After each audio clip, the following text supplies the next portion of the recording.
इस वीडियो में हम आपको बताएंगे कि पोस्ट डेटेड चेक्स क्या होते हैं और पोस्ट डेटेड चेक्स को हम किस तरीके से टैली प्राइम में पोस्ट करते हैं।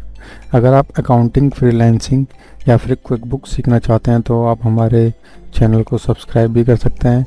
हमने जो प्लेलिस्ट बनाई है उसमें हमने कंप्लीट टैली ERP के बारे में, क्विक बुक्स के बारे में और फ्रीलांसिंग के बारे में हमने एक्सप्लेन किया हुआ है। पोस्ट डेटेड चेक्स वो चेक्स होते हैं जो हम इशू करते हैं आगे की डेट के लिए। जैसे कि पोस्ट डेटेड इसमें मेंशन होता है, वैसे ही इसकी डेफिनेशन भी है कि जो हमें आगे के जो चेक्स हैं उनको, अगर मान लो आगे की डेट का चेक हमें किसी को देना है तो हम उसको पोस्ट डेट चेक देंगे। और जो पोस्ट डेट चेक्स होता है उसका जो एग्जांपल होता है वो होता है जैसे कि जो पोस्ट डेट हम यूज़ करते हैं रेंट पेमेंट करने के लिए, जो पोस्ट डेटेड चेक्स हैं उसको हम यूज़ कर सकते हैं। कॉन्ट्रैक्चुअल जो एग्रीमेंट होते हैं उसमें हम पोस्ट डेटेड चेक को यूज़ कर सकते हैं। रेंट पेमेंट करते हो तो हम पोस्ट डेटेड चेक्स को कैसे यूज़ करते हैं। सपोज़ करो कि हम पता है कि हर महीने हमें फिक्स अमाउंट का रेंट पे करना है, तो हम क्या करेंगे कि उस रेंट को अपनी बुक्स में जो आगे की महीने का जो हमें रेंट पे करना है उसको as a post dated cheques की तरह हम उसको पे कर लेंगे। इससे क्या होगा कि जो पोस्ट डेटेड चेक्स होते हैं वो हमारी बुक्स पे भी कोई असर नहीं डालेंगे, और जब वो डेट आएगी उस चेक को पे करने की तो वो ऑटोमेटिकली हमारी जो बुक्स में है वो शो होने लग जाएगा।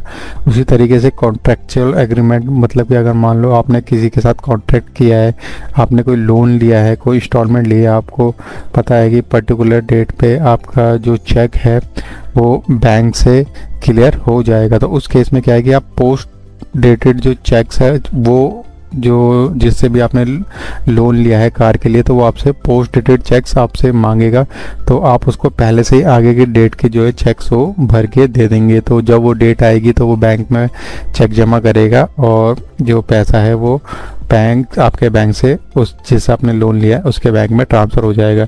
इससे क्या होता है कि जो भी जिसने आपको लोन दिया है कार के लिए या जिस चीज़ के लिए भी, तो उसको आपके पास बार बार चेक लेने के लिए आने की ज़रूरत नहीं है। आपने उसे पोस्ट डेटेड चेक दे दिया है, वो बैंक में जाएगा और चेक को जमा करा लेगा। तो इसीलिए पोस्ट डेटेड चेक्स को हम यूज़ करते हैं और पोस्ट डेटेड चेक्स का ये मीनिंग होता है। अब हम जो टैली प्राइम है उसमें देखते हैं कि किस तरीके से पोस्ट डेटेड चेक्स की हम एंट्री करते हैं। तो सबसे पहले जो रेंट पेमेंट है उसी को हम देख लेते हैं किस तरीके से करते हैं। तो यहाँ पे पोस्ट डेटेड चेक की हमें पेमेंट की एंट्री करने के लिए सबसे पहले हमें वाउचर पे जाना है। वाउचर पे जाने के बाद यहाँ पे पेमेंट की विंडो खुली हुई है, तो पेमेंट की विंडो में हम जो है यहाँ पे अभी जो ये डेट है 31 मार्च है, तो हमें 1 अप्रैल की जो डेट है उसमें हमें पोस्ट डेटेड चेक्स को सपोज करो हमें इशू करना है। तो यहाँ पे हम बैंक ले लेंगे, बैंक से हम पे कर रहे हैं जिस बैंक से हमारा अमाउंट कटना है। अब यहाँ पे हम रेंट ले लेते हैं, तो रेंट हम पे कर रहे हैं एडवांस, और एडवांस में पोस्ट डेटेड चेक हम दे रहे हैं, तो 10,000 जैसे सपोज रेंट है, इस तरीके से कर लेंगे। यहाँ पे कॉस्ट सेंटर के लिए पूछ रहा है तो कॉस्ट सेंटर हमने डाल दिया। इसमें कॉस्ट सेंटर एक्टिवेट है तो इसलिए कॉस्ट सेंटर के लिए पूछा इसने। तो यहाँ पे हम दिल्ली का जो रेंट है वो पे कर रहे हैं 10,000 यहाँ पे। इसके बाद जो नरेश यहाँ पे जो चेक्स की डिटेल है वो आप डाल सकते हो कि इंस्ट्रूमेंट नंबर क्या है वो आप यहाँ पे हम डाल लेते हैं। उसके बाद ये डेट डाल लेते हैं। यहाँ पे हमें जो ये पोस्ट डेटेड जो है इसको हम यहाँ पे हमें चालू कर लेना है। तो अब ये जो पोस्ट डेटेड ऊपर जो स्टेटस आ रहा है पोस्ट डेटेड, तो ये आना चाहिए। जब तक ये नहीं आएगा तब तक पोस्ट डेटेड में एंट्री नहीं होगी। तो उसके बाद दोबारा हम इसको ऐसे टैप करके आगे कर लेते हैं। तो यहाँ पे जो एक चीज़ हमें एक्स्ट्रा दिखाई दे रही है पोस्ट डेटेड चेक ऑन करने के बाद वो आ रही है, वो ये आ रही है कि यहाँ पे जो डेट है 14 नवंबर 2023 पोस्ट डेटेड जो हमने चेक किया है उसकी डेट डालने का भी ऑप्शन आ रहा है।